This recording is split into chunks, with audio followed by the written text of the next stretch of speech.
بسم اللہ الرحمن الرحیم۔ خانہ کعبہ کی موجودہ عمارت 404 سال سے اسی حالت میں موجود ہے، لیکن اس سے پہلے خانہ کعبہ کو 10 مرتبہ تعمیر کیا گیا ہے۔ خانہ کعبہ کو سب سے پہلے کس نے تعمیر کیا اور پہلا حج کس نے کیا؟ خانہ کعبہ جب موجود نہیں تھا تو اس سے پہلے وہاں پر کیا تھا؟ کون کون سے نبی نے کس کس طرح خانہ کعبہ کو تعمیر کیا؟ کیا یہ درست ہے کہ سب سے پہلے اللہ پاک نے خانہ کعبہ کو پیدا کیا؟ دوستو، آپ نے یہ سن ہی رکھا ہوگا کہ حضرت ابراہیم علیہ السلام نے جب اللہ کے حکم سے تعمیر خانہ کعبہ کی تو وہ پرانی بنیادوں پر تھی۔ جی ہاں، یہ خانہ کعبہ کی چوتھی دفعہ تعمیر تھی۔ ہم آپ کو تفصیل سے بتائیں گے کہ کیسے خانہ کعبہ 10 مرتبہ تعمیر کیا گیا۔ ویڈیو میں آگے بڑھنے سے پہلے آئیے آپ کو اس واقعے کا پس منظر پیش کرتے ہیں کہ جس میں حضرت ابراہیم علیہ السلام نے چوتھی دفعہ خانہ کعبہ کی تعمیر کی۔ اللہ کے حکم سے حضرت ابراہیم علیہ السلام نے اپنی پیاری زوجہ حضرت بی بی ہاجرہ اور اپنے بیٹے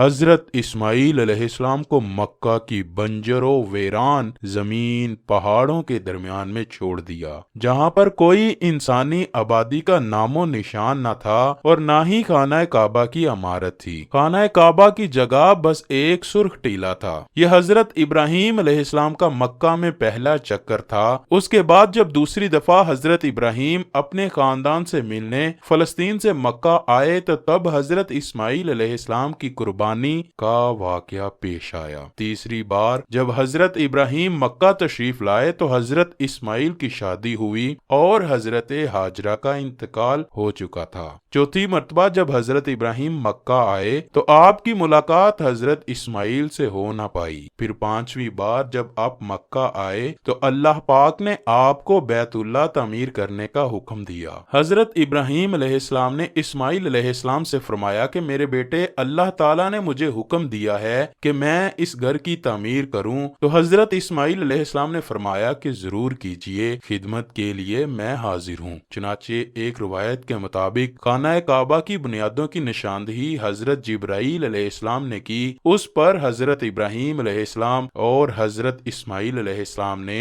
تعمیر کا کام شروع کیا۔ جب کھدائی شروع ہوئی تو قدیم بنیادیں ظاہر ہونے لگیں جن پر حضرت آدم علیہ السلام نے بیت اللہ شریف کی تعمیر کی تھی۔ بنیادوں کے ظاہر ہو جانے کے بعد اس کی تعمیر شروع ہوئی۔ حضرت ابراہیم علیہ السلام اپنے اس بڑھاپے میں ایک معمار اور حضرت اسماعیل علیہ السلام ایک مزدور کی حیثیت سے اس کی تعمیر میں لگ گئے۔ کوہ لبنان، کوہ ہرا، کوہ ابو قیس، کوہ صفا اور کوہ مروہ میں ان 5 پہاڑوں میں سے جبرائیل علیہ السلام پتھر لاتے اور حضرت ابراہیم علیہ السلام کعبے میں لگاتے۔ حضرت جبرائیل کی نشاندہی پر جبل ابو القبیس کی کوہ سے 2 پتھر حضرت ابراہیم علیہ السلام کو ملے۔ ان میں سے ایک حجرہ اسود اور ایک مقام ابراہیم کے نام سے مشہور ہے۔ مقام ابراہیم وہ مشہور پتھر ہے کہ جس پر کھڑے ہو کر حضرت ابراہیم نے کعبہ کی دیواریں بلند کی۔ جیسے جیسے دیواریں بلند ہوتی گئیں یہ پتھر بھی ہوا میں بلند ہوتا گیا۔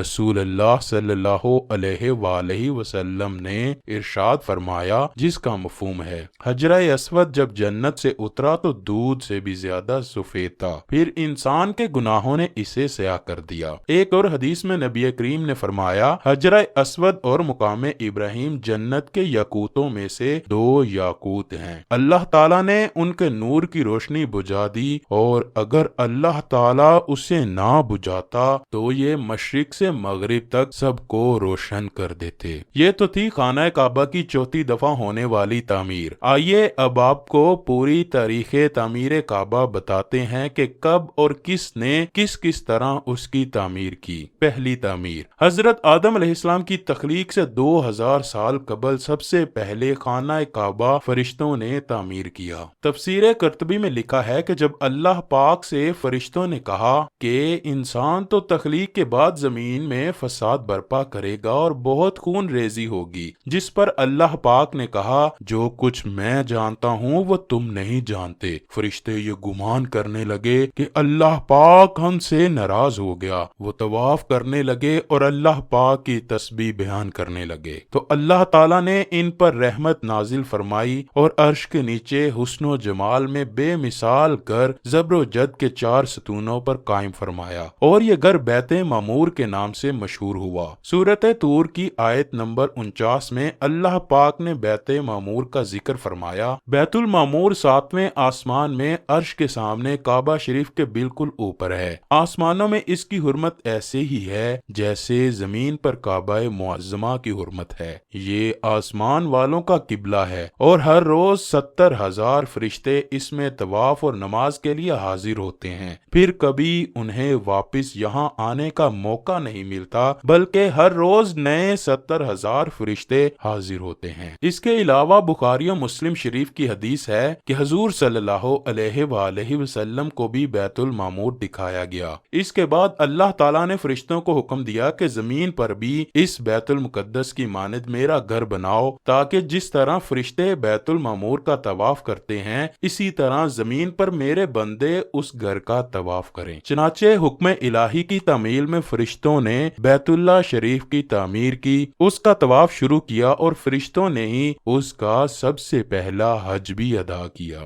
دوسری تعمیر۔ خانہ کعبہ دوسری دفعہ تعمیر کرنے والے اللہ کے پہلے نبی حضرت آدم علیہ السلام تھے۔ اللہ پاک نے آپ پر وحی کی کہ میرے گھر کی تعمیر کرو اسی جگہ جہاں فرشتوں نے کیا۔ چنانچہ حضرت جبرائیل علیہ السلام نے خط کھینچ کر جگہ کی نشاندہی کی اور بنیادیں دکھا دیں۔ حضرت آدم علیہ السلام نے بنیادیں کھودیں اور حضرت حوا مٹی اٹھا کر لاتی رہیں اور کعبہ کی تعمیر کا کام مکمل ہوا۔ پھر اللہ نے حضرت آدم کو طواف کا حکم دیا اور ساتھ فرمایا آپ پہلے انسان ہیں اور یہ پہلا گھر ہے۔ تیسری تعمیر۔ وقت کے ساتھ ساتھ کعبہ کی دیواریں کمزور ہوئیں تو حضرت آدم کے بیٹے حضرت شیش علیہ السلام نے مٹی اور پتھر سے خانہ کعبہ کو دوبارہ تعمیر کیا، جبکہ کچھ مفسرین کا کہنا ہے کہ حضرت شیش علیہ السلام نے صرف مرمت کا کام کیا تھا۔ طوفان نوح میں خانہ کعبہ کی عمارت غائب ہو گئی تھی اور یہ جگہ صرف ایک اونچے سرخ ٹیلے کی طرح رہ گئی تھی۔ پھر حضرت ابراہیم نے حضرت جبرائیل کی نشاندہی پر اسی بنیادوں پر تعمیر کی جس پر حضرت آدم علیہ السلام نے کی تھی، جس کو اللہ پاک سورہ بقرہ کی آیت نمبر 127 میں بیان فرماتا ہے۔ پانچویں اور چھٹی تعمیر۔ خانہ کعبہ کو 5ویں بار قوم عمالقہ اور چھٹی مرتبہ قبیلہ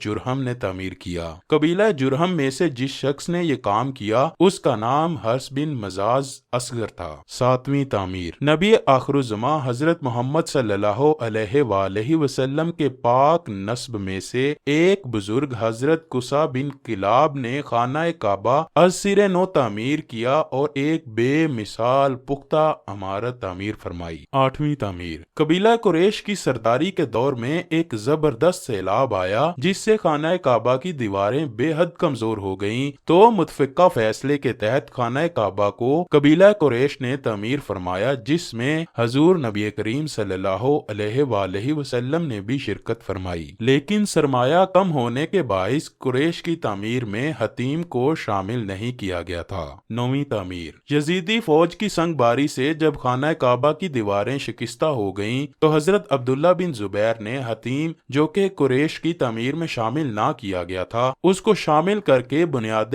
ابراہیمی پر نئے سرے سے تعمیر کیا۔ 10ویں تعمیر۔ عبد الملک بن مروان کے نائب حجاج بن یوسف جو کہ ایک ظالم حکمران تھا نے 74 ہجری میں پھر سے خانہ کعبہ کو قریش والی تعمیر کے مطابق بنا دیا۔ پھر جب خلیفہ ہارون مسند پر بیٹھا تو اس نے خانہ کعبہ کو منہدم کرنے کا فیصلہ کیا اور عبداللہ بن زبیر کی تعمیر کے مطابق تعمیر کرنا چاہتا تھا، لیکن امام ابو یوسف نے یہ کہہ کر اسے روک دیا کہ اگر یہی طریقہ رہا تو پھر آنے والا ہر حکمران اپنی شہرت کے لیے خانہ کعبہ کو گرا کر تعمیر کرتا رہے گا اور لوگوں کے دلوں میں اس گھر کی عظمت کم ہو جائے گی۔ پھر 1040 ہجری میں سلطنت عثمانیہ کے سلطان مراد بن احمد خان شاہ قسطنطنیہ نے حجر اسود والے رکن کے علاوہ ساری عمارت کو بنیاد حجاج کے موافق تعمیر کیا۔ اس تعمیر کا کام 6 ماہ میں مکمل ہوا۔ اس نے خانہ کعبہ کے اندر سنگ مرمر کا فرش بچھایا اور اندر نہایت نفیس مخملی چھت گیری لگائی اور باہر کی دیواریں سنگ خارا سے چونا میں چنی۔ نہایت نفیس ریشمی سیاہ پردہ خانہ کعبہ پر ڈالا جس پر کلمہ طیبہ لکھا لکھا ہوا تھا اور سنہرے حاشیے پر سلطان کا نام لکھا ہوا تھا۔ عثمانی سلطان کی تعمیر کے بعد شاہ فہد بن عبدالعزیز نے سن 1417 کو بیت اللہ شریف کی تجدید کا کام کیا، لہذا خانہ کعبہ کی موجودہ عمارت کم و بیش 404 سال کی ہے، کیونکہ یہ عمارت 1040 میں بنی اور اب 1044 ہجری ہے۔ آئیے ویڈیو کے آخر میں دعا کرتے ہیں، اے اللہ پاک ہمیں اپنے پیارے گھر کی ایک دفعہ زیارت ضرور نصیب فرما دے۔ اے اللہ پاک جو ایک دفعہ دیکھ چکے ہیں ان کو بار بار اپنے در کی حاضری میں بلا لے۔ اے اللہ پاک اس ویڈیو کو دیکھنے اور سننے والے ہر مسلمان کو اپنے اور اپنے پیارے نبی حضرت محمد صلی اللہ علیہ وآلہ وسلم کے در پاک پر حاضری نصیب فرما۔ اے اللہ پاک ہم پر اپنا رحم فرما اور ہماری دعائیں قبول فرما لے۔ کمنٹ سیکشن میں آمین لکھنا مت بھولیے گا، نہ جانے کس کی آمین قبول ہو اور ہمیں بھی مکہ و مدینہ کی حاضری نصیب ہو جائے۔